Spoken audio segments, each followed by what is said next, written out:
Desde finales de los años 70 y a raíz de la publicación del libro El oro de René, el pueblo francés de René-le-Château ha recibido una gran cantidad de turismo asociado casi siempre a lo paranormal y a lo esotérico debido a la leyenda que rodea a su antiguo párroco Berenguer Saunier. Asimismo, a comienzos del siglo XXI y a raíz del éxito de El Código da Vinci, ese interés no ha hecho más que aumentar, ya que el argumento de dicha novela tiene numerosas conexiones con la leyenda que envuelve dicho párroco y al presunto tesoro escondido que hay en el lugar.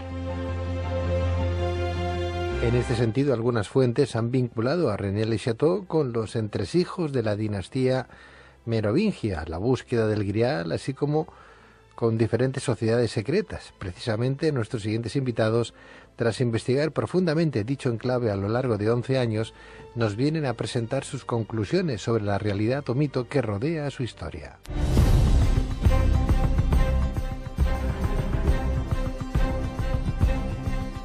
Pero, ¿cuál es la leyenda que envuelve a René-le-Château? ¿Quién fue realmente el párroco Berenguer Saunier? ¿Cuál es la verdad sobre la teoría merovingia que relaciona este lugar con los descendientes de María Magdalena? ¿Qué mensaje han podido descifrar nuestros invitados en uno de los pergaminos encontrados en esta localidad francesa? ¿Qué enigmas hay en el interior de su iglesia? ¿Cuál es el significado del número 22, el tablero de ajedrez y la figura del demonio Asmodeo que podemos encontrar en su interior?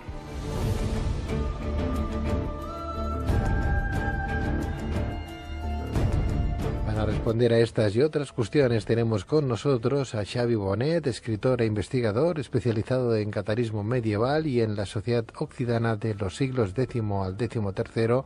Buenas noches, Xavi, bienvenido. Hola, buenas noches, Pedro. Buenas noches, gusto de escucharte nuevamente por aquí. Un placer poder ser una luciérnaga más. Gracias. Y también se encuentra con nosotros Alex Loro, informático e investigador, ambos autores del libro El caballo del diablo, jaque mate a los pergaminos de René-le-Château, de la editorial Punto Rojo Libros, y que también se encuentra en formato ebook. Bueno, pues pregunta que os hago a los dos, y antes de hablar de vuestras novedosas investigaciones que habéis llevado a cabo durante 11 años, nada más y nada menos, y para situar a los oyentes, ¿nos podéis hacer un resumen de la leyenda que rodea a la localidad francesa de René-le-Château? ¿Exactamente qué es? ¿Es un enclave? ¿Es un misterio? ¿Es un castillo? ¿Una fortaleza? ¿Una iglesia? ¿Una ermita? ¿Qué es? Bueno, Rennes-le-Château es un pequeño pueblecito del sur de Francia que se encuentra pues a unos 300 kilómetros de Barcelona.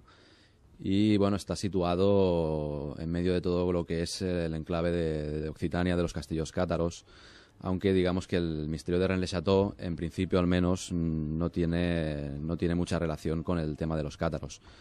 Lo que es la leyenda de Rennes-le-Château parte, como has dicho bien al principio, Pedro, del libro, sobre todo lo que es el cuerpo principal de la leyenda, parte del libro El oro de Rennes, aparecido en 1967, y también de un libro que se publicó un poco más tarde, en 1981, que es El enigma sagrado. Ambos libros, digamos que forman lo que sería el corpus principal de la leyenda de Rennes-le-Château.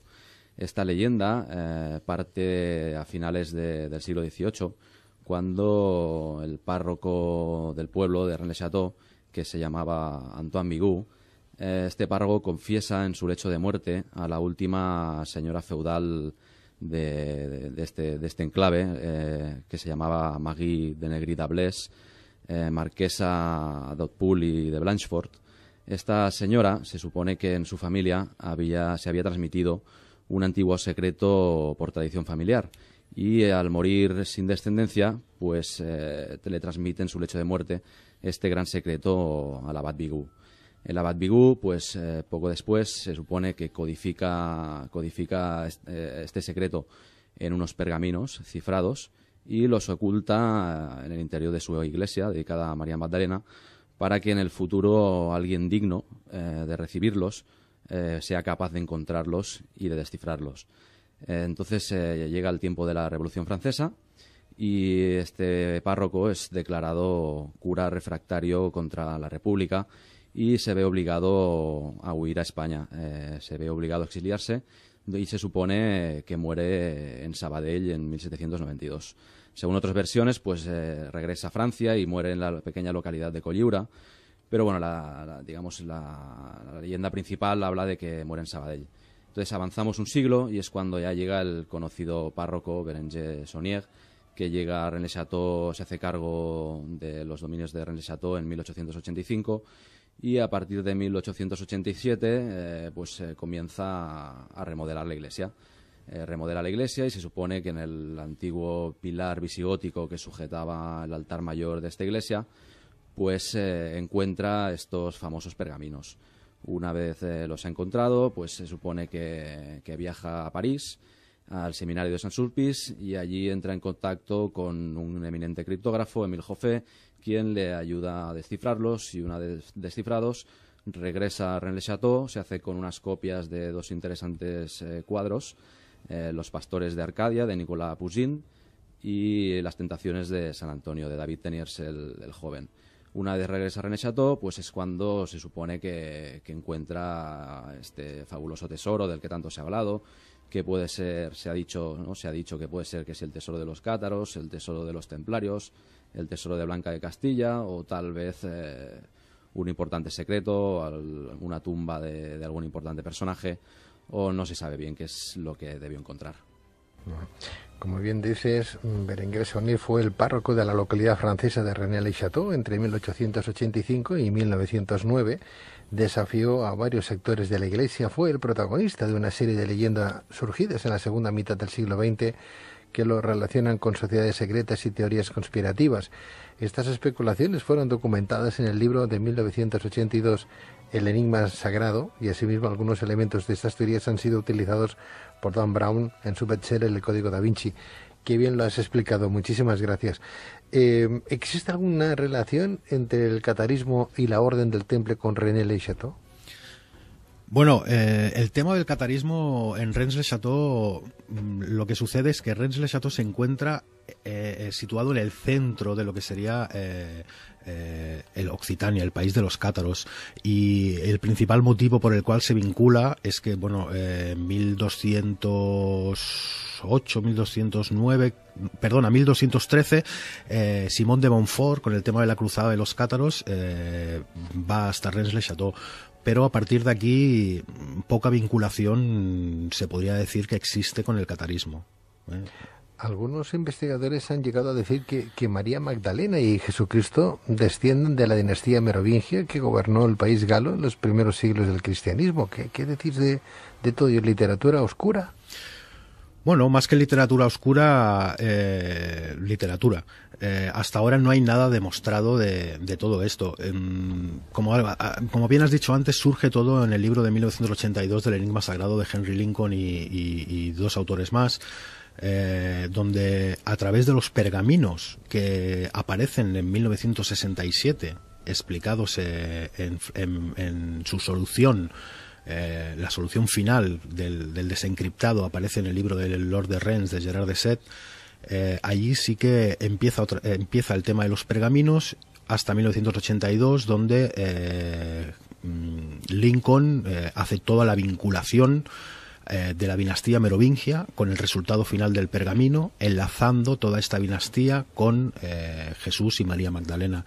Xavi, pero perdona, ¿en esos pergaminos estarían encriptados o se hablaba claramente? ¿Fue algo que se inventó el párroco? ¿De dónde sale todo ese rumor popular de esa relación entre María Magdalena, Jesús de Nazaret, la niña de color de tez oscura, etcétera, etcétera?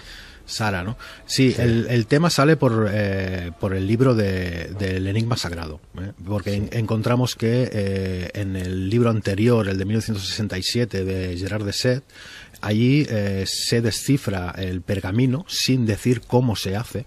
O sea, sin dar los pasos se da la solución final del pergamino, donde esa frase críptica, estamos delante de una frase que, una vez desencriptado el pergamino, dice: pastora sin tentación, que Pausans y Teniers guardan la clave, paz 681, por la cruz y este caballo de Dios, yo destruyo al demonio guardián al mediodía. manzanas azules. Esa es la frase que aparece una vez desencriptaba el pergamino, que nos han dicho que aparece una vez desencriptaba el pergamino.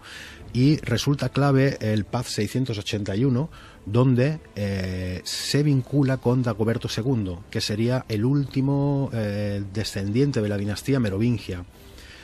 A partir de aquí, el enigma sagrado incluye que Dagoberto II tenía un hijo que no era conocido, que era Segisberto IV, que este sí que ya enlaza directamente con Rennes-le-Château y bueno, el secreto que pudo descubrir el abad. Uh-huh. O sea, en vuestro magnífico libro exponéis algunos de los contratiempos acaecidos entre los protagonistas de esta historia, entre los años 60, 70 del siglo XX, así como un completo estudio del simbolismo que encierra el Vía Crucis de la Iglesia. No obstante, vuestra investigación se centra en un análisis exhaustivo del conocido como segundo pergamino. No había uno, habían dos exactamente entonces, ¿no? Y en este segundo pergamino, también conocido como pergamino largo o pergamino Berger, ¿de qué habla? ¿Estamos hablando de lo mismo o no? El segundo pergamino, el conocido como pergamino largo o pergamino Berger, es un texto en latín con 22 líneas que, digamos, es un fragmento del Evangelio de San Juan. Entonces, en este pergamino lo que ocurre es que existen una serie de letras, de caracteres, insertados en medio de lo que es el texto, que no corresponden a este fragmento del Evangelio. Entonces, estos textos, estos caracteres, más o menos se sigue una línea, que es que se extrae uno de cada 7 caracteres. Extrayendo estos caracteres, en total tienes 128 letras. Esas 128 letras luego son las que hay que tratar a través de 7 pasos para llegar a esta solución final que es la que hablaba Xavi. Estos 7 pasos los explico brevemente porque si no se ve es un poco complicado de explicar. Pero bueno, tenemos primero el sistema Wegener. El sistema Wegener es un antiguo sistema de cifrado inventado por un personaje que se llamaba Blaise de Wegener, que es un método de sustitución polialfabética con alfabetos desplazados. Bueno, lo que interesa es que se necesita, o sea, tú partes de una secuencia de caracteres, le aplicas una palabra clave y obtienes la siguiente secuencia para seguir este proceso de descifrado. Esta palabra clave es mortepi, que en francés significa muerto a espada, que esta palabra clave surge del epitafio de la lápida de la marquesa de Blanchefort, que estaba en el cementerio de Rennes-le-Château. Hoy en día esta tumba ya no se encuentra. Se supone que fue destruida por el mismo párroco Berenguer Saunier. Esta palabra clave, que significa muerto a espada, una vez se aplica, te da una secuencia. El siguiente paso, entonces, es avanzar una letra del alfabeto toda esta secuencia. O sea, por ejemplo, donde tú tienes una letra B, pues avanzas una letra del alfabeto, lo conviertes en una C, digamos, en el siguiente código cifrado. Luego tienes el siguiente paso, es que tienes que nuevamente aplicar el código de Wegener, pero esta vez con las 119 letras del epitafio de la marquesa, más 9 letras adicionales para hacer 128. O sea, en este caso... O sea, Alex, habéis creado una aplicación informática para todo ello. Sí, Pedro. A nosotros lo que nos pasó fue que la primera vez que fuimos a Rennes, nos encontramos que cuando entramos en la sala donde venden lo que sería el presbiterio, que es donde venden las entradas para entrar al museo, estamos hablando sobre el año 2000, habían 2 enormes pergaminos colgados de la pared, que son estos pergaminos que estamos tratando.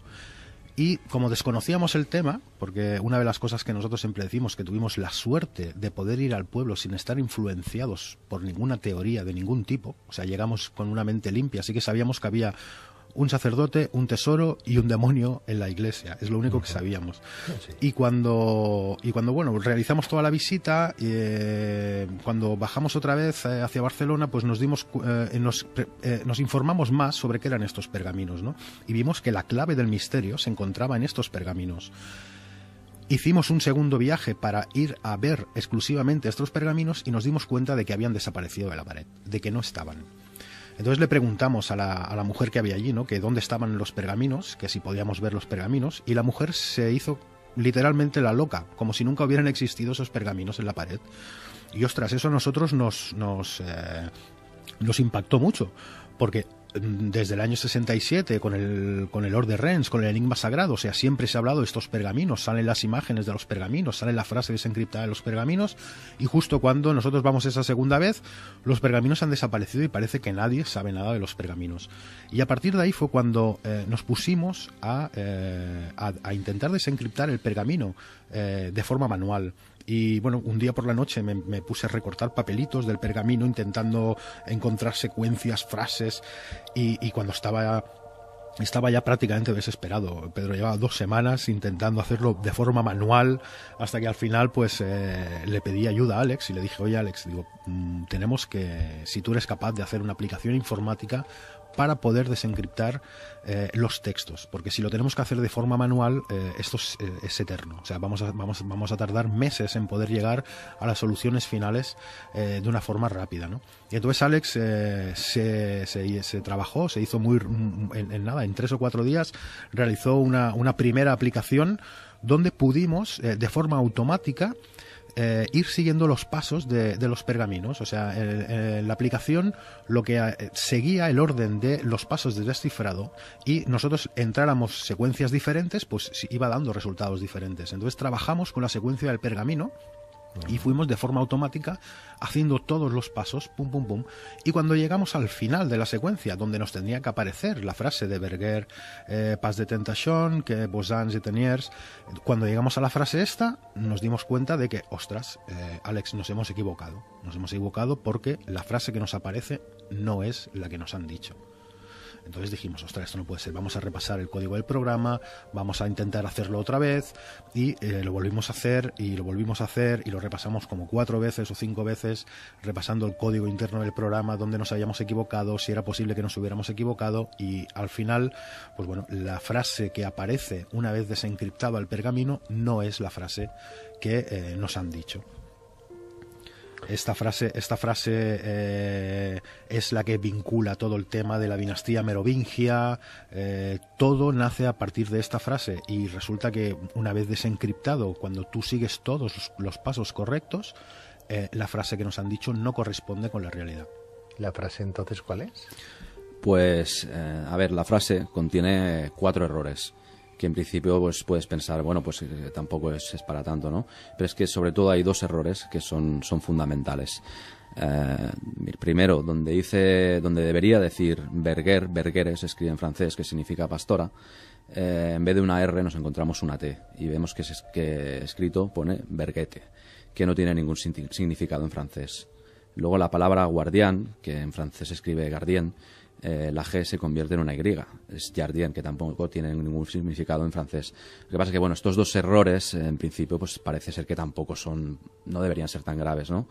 Mira, un error. Pero es que luego tenemos que donde debería decir precisamente Pax 681 en cifras romanas, tenemos 2 errores fundamentales. Donde debería decir Pax, dice Sax, con S.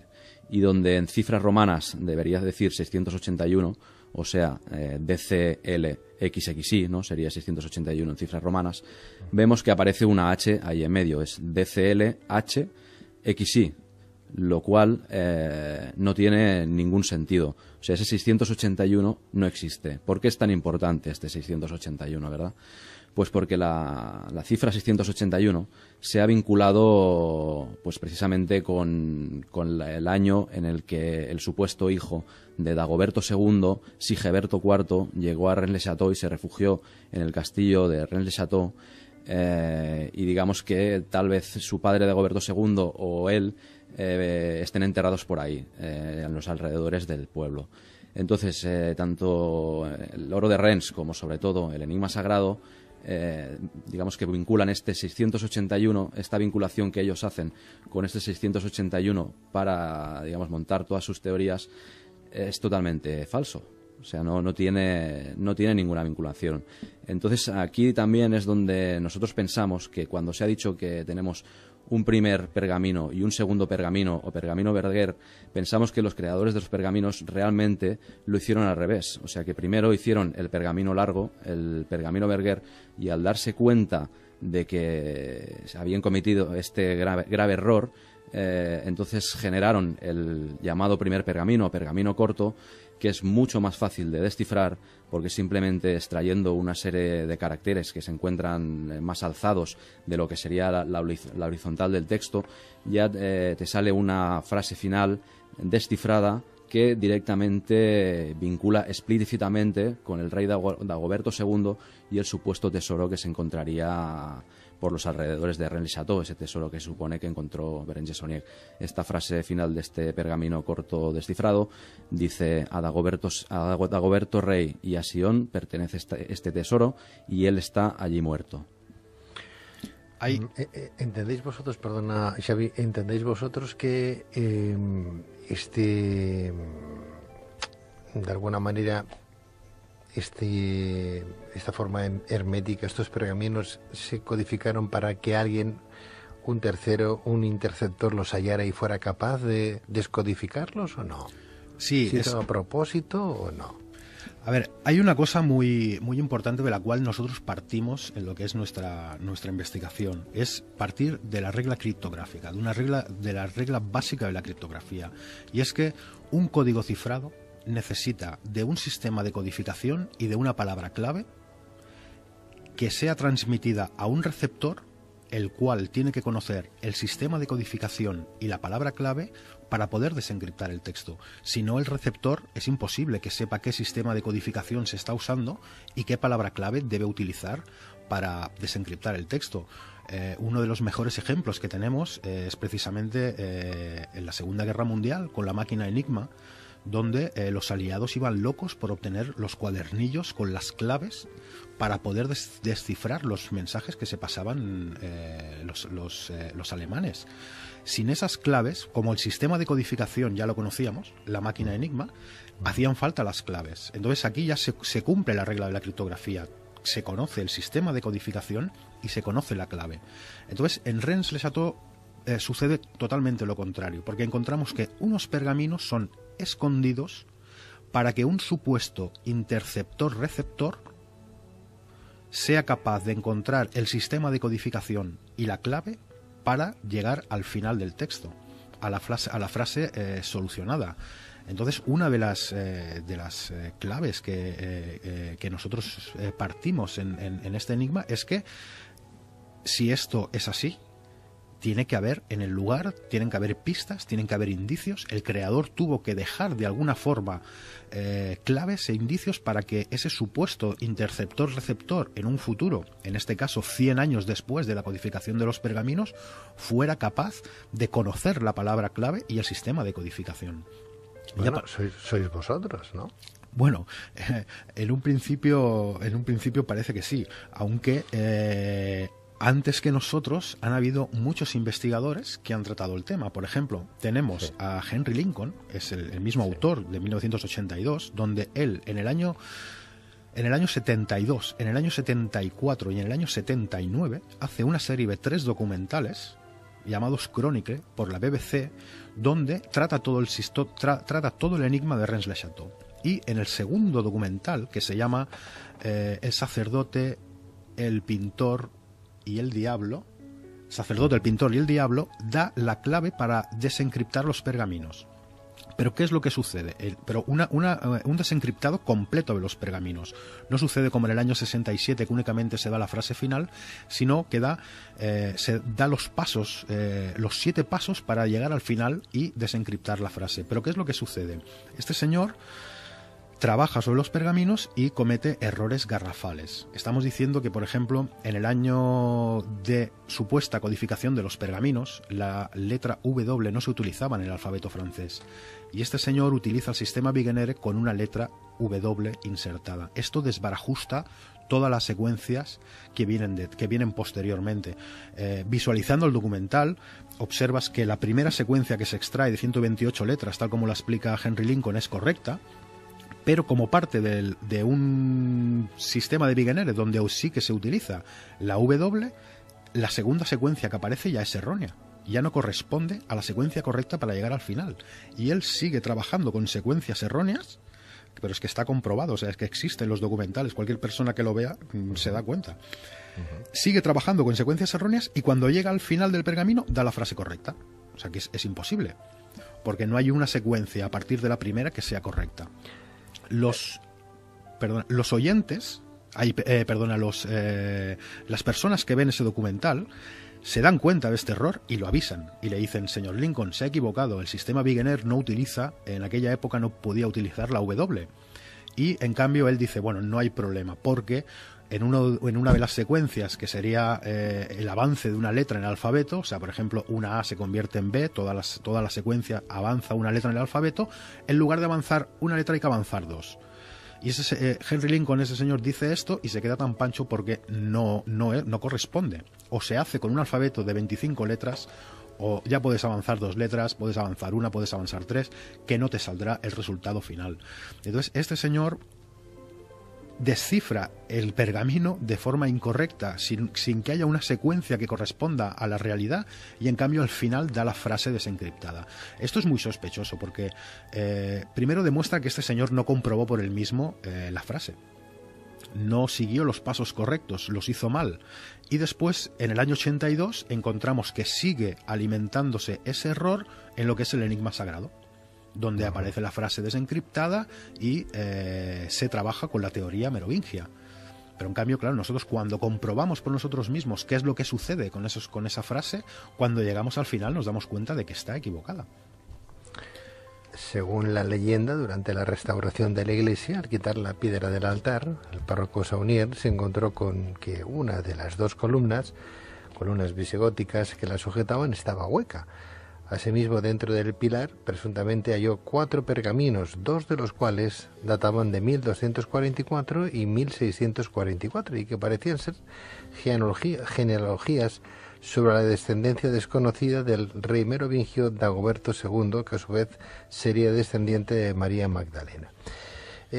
Hemos estado hablando de 2 pergaminos, y los otros 2, ¿qué hay? A ver, toda la leyenda de lo que sería esta historia de Ernest Le Chateau parte, como bien explica el Código da Vinci, que es una novela, y nosotros siempre decimos que una novela tiene la libertad literaria para decir lo que quiera. Sí. Entonces no hay problema con el Código da Vinci. El único problema que nosotros encontramos en el Código da Vinci es la primera página, donde dice: esta novela está basada en unos documentos reales depositados en la Biblioteca Nacional de Francia, conocido como los Dossiers Secrets. Es en los Dossiers Secrets donde nace toda esta leyenda, donde aparecen las genealogías, donde aparece toda la vinculación con los merovingios, donde aparece la frase final desencriptada, donde aparece toda la historia del sacerdote de Antoine Bigot, cómo le relata la leyenda, la marquesa le relata el secreto, cómo él codifica los pergaminos, cómo tiene que huir. Todo esto aparece en estos dossiers secrets depositados en 1967 en la Biblioteca Nacional de Francia. Y a partir de estos documentos es cuando toda la bola, por decirlo de alguna forma, se va haciendo grande hasta el día de hoy. En estos documentos hay 2 nombres implícitos con estos documentos, que es Pierre Plantard y Philippe de Cherisay. En estos dos personajes, Pierre Plantard se autoproclama gran maestre del priorato de Sion, y es el que pretende ser el descendiente de esta dinastía merovingia.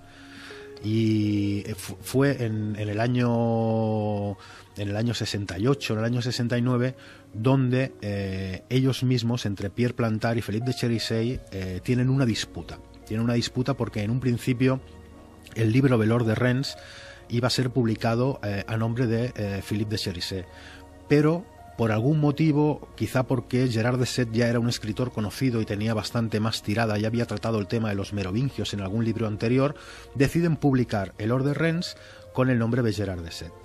Entonces, aquí parece que hay una rencilla, porque claro, se reparten los beneficios del libro, se reparten 65% Plantard, 35% Gerard de Set, y Philippe de Cherisay queda fuera de la jugada. Entonces es Philippe de Cherisey quien unos años posterior reclama haber sido él el creador de los textos, de los pergaminos. Y a partir de aquí nosotros...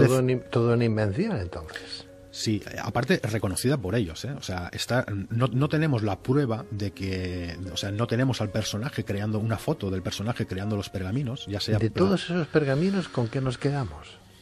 De todos esos pergaminos, nosotros lo que... ¿Con qué texto nos quedamos? ¿Cuál es el fondo que digamos, pues mira, hemos aprendido que habían 4 pergaminos, 2 de los cuales los hemos datado, los otros 2 no sabemos qué decían, pero en principio, ¿qué mostraban o qué querían demostrar para que el día de mañana alguien pudiera desencriptarlo y darlos a la luz? Los 4 pergaminos, de los 4 pergaminos, 2 nunca... o sea, esto es Dossier Secrets, pertenece a la leyenda de los Dossier Secrets. De estos 4 pergaminos, 2 nunca han aparecido. Que son los de las genealogías. No existen. No existen nada más que en forma de explicación en lo que serían los Dossier Secrets. O sea, ya de los 4 hemos descartado 2 pergaminos y únicamente tenemos 2 pergaminos, que son estos pergaminos que nosotros analizamos en la investigación, que es el pergamino corto y el pergamino largo.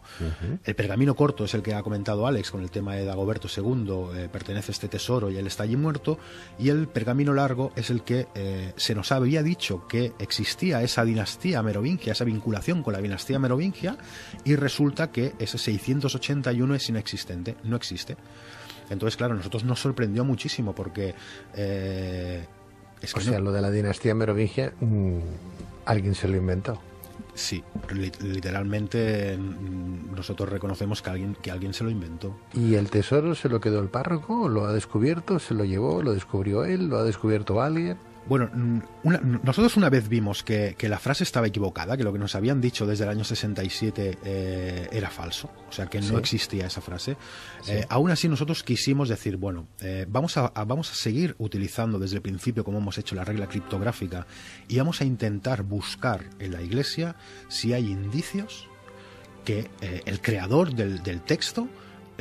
o sea, dándole, aún sabiendo de que la frase estaba errónea, sabiendo de que Pierre Plantard, Philippe de Cherisey se habían tirado los trastos a la cabeza por los derechos de autor, uno se reclamaba que había sido el autor, el otro le culpaba al otro, o sea, nosotros siempre decimos que es muy extraño, ¿no?, que una sociedad, una pretendida sociedad secreta como el Priorato de Sion, que con una tradición de casi 1000 años, pierda el anonimato por la rencilla entre dos tipos, ¿no?, que habían escrito el libro, ¿no? Aún así, sabiendo eso, nosotros dijimos, vamos a olvidar todo esto, vamos a centrarnos en la Iglesia y vamos a ver si realmente encontramos pistas que nos ayuden a seguir los pasos para desencriptar el pergamino. O sea, lo que intentamos hacer fue, en esta segunda parte, digamos, de nuestra investigación, fue quizás intentar hacer una especie de ejercicio empático e intentar situarnos en la mente del creador o los creadores de los pergaminos. En este momento, pues nosotros que pretendíamos... Que no se sabe quién es. A ver, está clarísimo quién fue los nombrados Pierre Plantard y Philippe de Cherisey. Lo que pasa es que nosotros, por aquello de permanecer un poco al margen y a ver qué conclusiones sacábamos por nosotros mismos, por eso siempre nombramos, más que los nombres de estos 2 personajes, nombramos el creador o los creadores de los pergaminos. Nosotros simplemente, digamos que nos sentábamos en la iglesia, hemos pasado innumerables horas sentados en la iglesia observando, intentando ver cómo debieron crearse esos pergaminos, porque nosotros partíamos de la base que estos pergaminos se habían creado a través de aquellos elementos que tú estabas observando en la iglesia. Bueno, esto quizás fue la conclusión a la que llegamos al final. Hablas de la iglesia, pero algunos de los enigmas que hay en el interior de la iglesia de Rennes-le-Château, que comentaremos a continuación, y a los que se enfrentaron nuestros invitados, son la enigmática frase que hay bajo el altar, el conjunto de santos cuyas iniciales forman la palabra Gra, las 22 líneas de las que está formado el segundo pergamino, el misterio de las persistentes repeticiones del número 22, lápidas que muestran claves, una calavera con 22 dientes, un diablo que mira al único lugar de la iglesia donde se puede formar un tablero de 8×8, las manzanas azules, un enorme grupo escultórico, el enigmático Vía Crucis, el alto relieve de Magdalena en el altar, una villa suntuosa, una extraña torre, etcétera, etcétera. contarnos un poquito, porque hasta un demonio como Asmodeo, ¿no?, se encuentra en el interior de la iglesia. Bueno, Asmodeo, sí, se ha dicho que es el diablo Asmodeo, el guardián de los secretos, ¿no?, que ayudó al rey Salomón a construir su templo y que es una representación de él, pero realmente es Gerard de Set también, en el Oro de Rennes, el primero en nombrar a este diablo como Asmodeo. Nosotros pensamos que simplemente aquí el abad Saunier en su momento lo que quiso es representar al diablo, digamos, sujetando la pila de agua bendita, y el cuadro de los 4 ángeles que está encima de Asmodeo, y simplemente por este signo, la frase que hay en el mismo conjunto, por este signo le vencerás, que vencerás al diablo. Hablarme, Xavi, Alex, del demonio con forma de caballo de ajedrez, porque dentro de este enigma, ¿cuál es el fenómeno óptico que se produce el día 17 de enero en la iglesia y que cuando mejor puede observarse es al mediodía, y la relación con la palabra gra o graal, que nos lleva un poco a ese grial, santo grial, ¿no? Sí, una vez nos pusimos en la piel, intentamos ponernos en la mente de ese creador, intentando buscar si en la iglesia existían indicios que nos indicaran los pasos que teníamos que seguir para desencriptar el pergamino. Entonces un día nos dimos cuenta de que la silueta, de que el caballo, de que el diablo tenía silueta de caballo de ajedrez. Y entonces dijimos, ostras, qué curioso, ¿no? Realmente fue el día que estábamos buscando la L. ¿Qué L, no? Aquí en la iglesia nos encontramos que hay un conjunto de santos donde, como has explicado, forman la palabra Graá. Tenemos la G de Santa Germana, tenemos la R de San Roque, tenemos la A de San Antonio Ermitaño y tenemos la A de San Antonio de Padua. Y justo donde debería haber la L para formar la palabra Graal, nos encontramos que tenemos el púlpito. Y hasta ahora siempre se había dicho que la L que faltaba para formar la palabra Graal era la L de Lucas, que se encontraba en el púlpito. Pero en el púlpito tenemos a los 4 evangelistas y tenemos a 2 figuras de Cristo en la forma de Rex Mundi. Hay una cosa muy interesante, que es que en el segundo pergamino existe un código oculto que se encuentra en unas letras más pequeñas de la cuenta, donde dice una palabra muy, muy clara, dice Rex Mundi. El único lugar de la iglesia donde encontramos ese Rex Mundi es en el púlpito. O sea, el pergamino ya nos conduce al púlpito, en el lugar donde debería haber esa L, que todo el mundo ha encontrado esa L.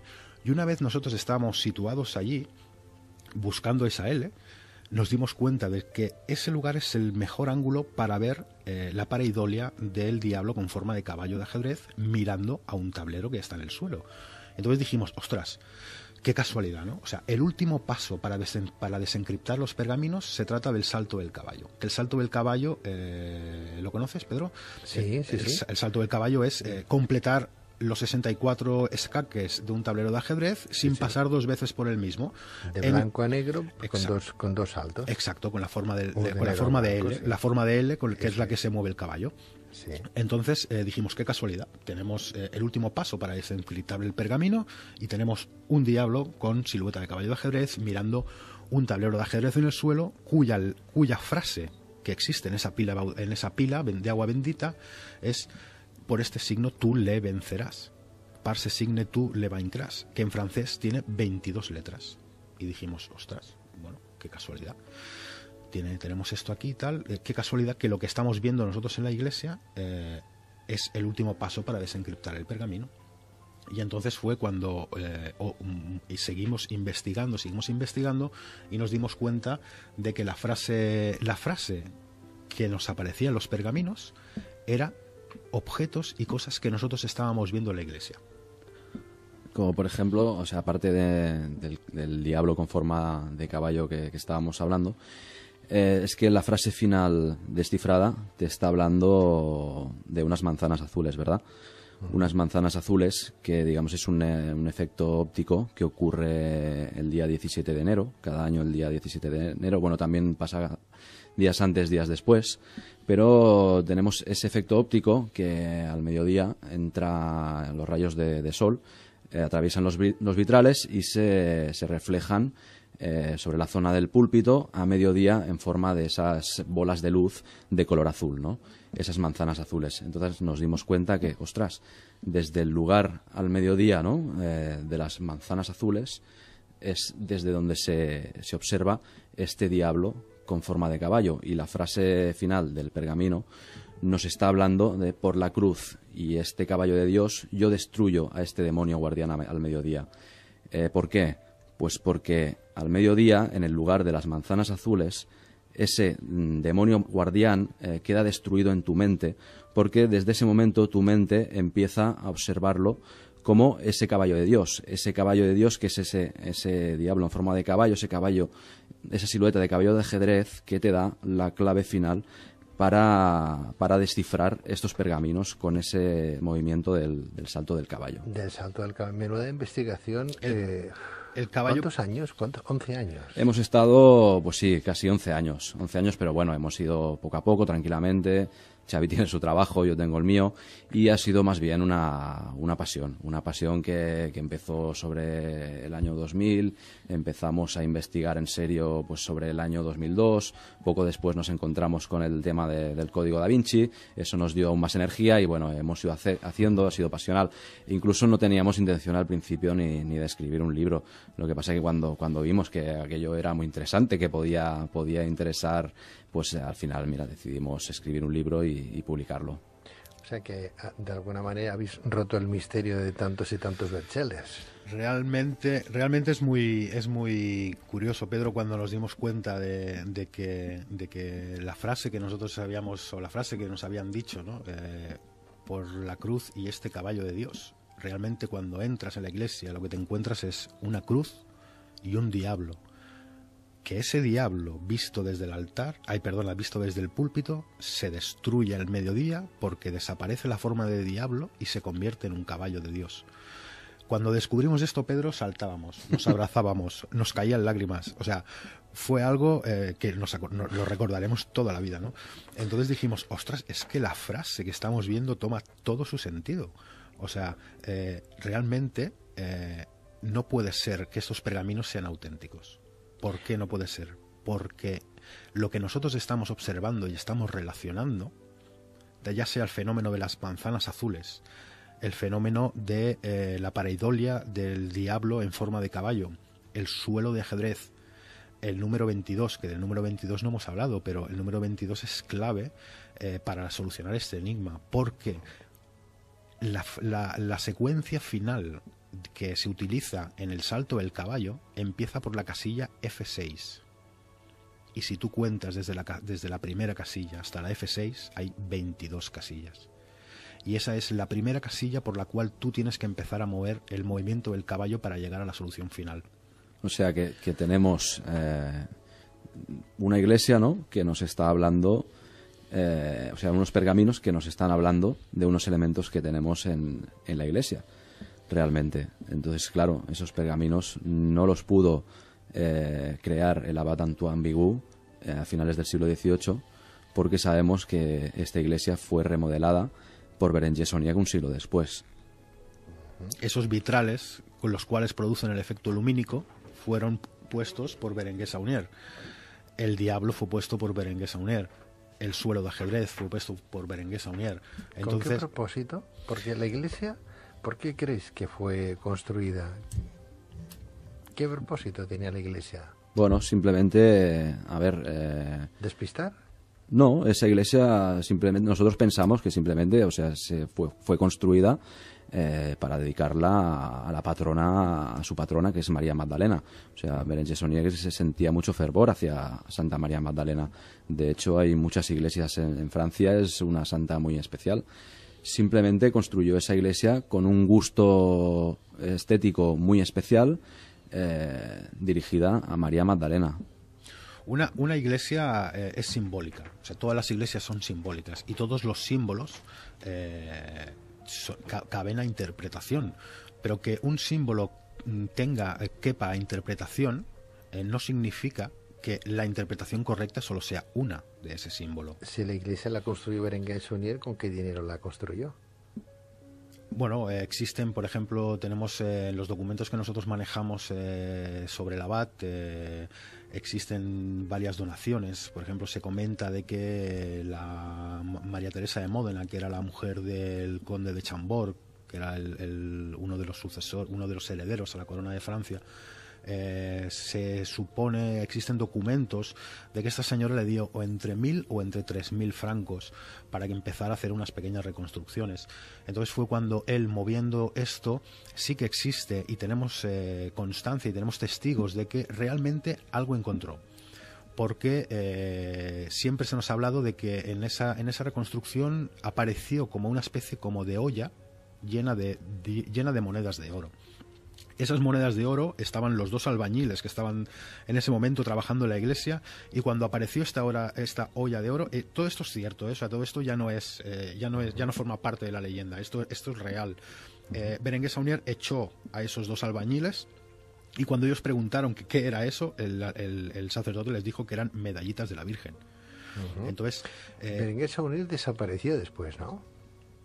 Bueno, Berenguer Saunier no desapareció. Él de golpe y porrazo algo encontró, O sea, nosotros estamos convencidísimos de que algo tuvo que encontrar ese señor, porque estamos hablando de que de pronto empezó a tener una vida fuera del alcance para un sacerdote. Exacto, claro. Para un sacerdote de su época. Él piensa que importaba ron de Jamaica, traía barcos, pero o sea, traía cajas, o sea, no es que comprara una caja de ron, no, traía, o sea, que algo encontró ahí.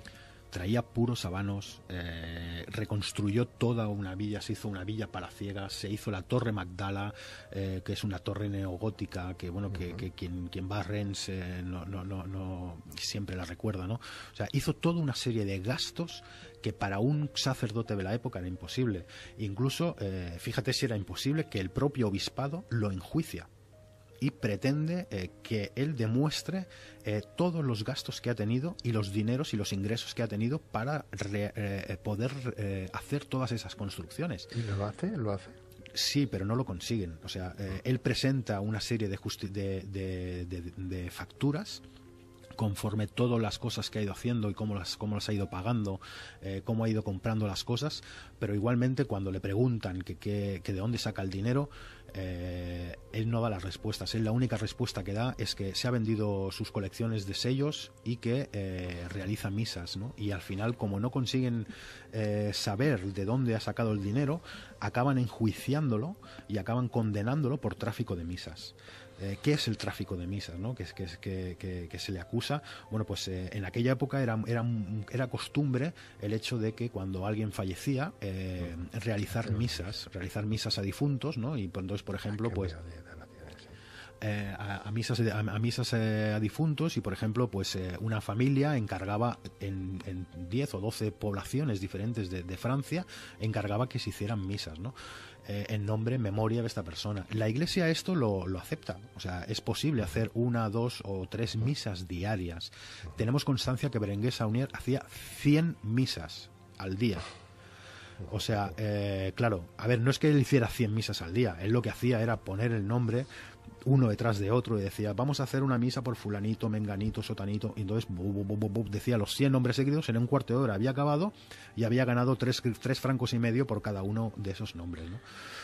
Desde luego, apasionante el trabajo que habéis llevado a cabo. Os deseo muchísimos éxitos, los vais a tener, ya los estáis cosechando, porque un trabajo tan arduo de investigación, ya no solamente empírica, sino documentada, es fruto de la labor de gente seria, profesional, de grandes periodistas que están trabajando duro durante no 1 año, ni 2, ni 3, ni 5, 11 años en un trabajo para desencriptar, para descubrir, para desvelar misterios que han estado ahí, otros que los han hecho como más misterio de lo que en verdad son, desvelando lo que en realidad no hay que desvelar porque tampoco existe, y destapando pues la realidad, una realidad consistente en que hubieron 4 pergaminos, de los 4 en realidad solamente aparecen 2, porque los otros 2 al parecer ni existieron, de toda esa fábula que nos han llegado a contar, y de esos 2 pues está claro lo que nos habéis comentado. a qué hacían referencia. Yo os agradezco muchísimo que hayáis estado esta noche en Luces a la Oscuridad. Yo no sé si tenéis en mente hacer otro tipo de trabajo, de investigación sobre algún que otro misterio más. Creo que con este tenéis suficiente, porque 11 años para desvelar todo esto, desde luego no se hace de a la noche a la mañana, son muchos años de trabajo y de investigación.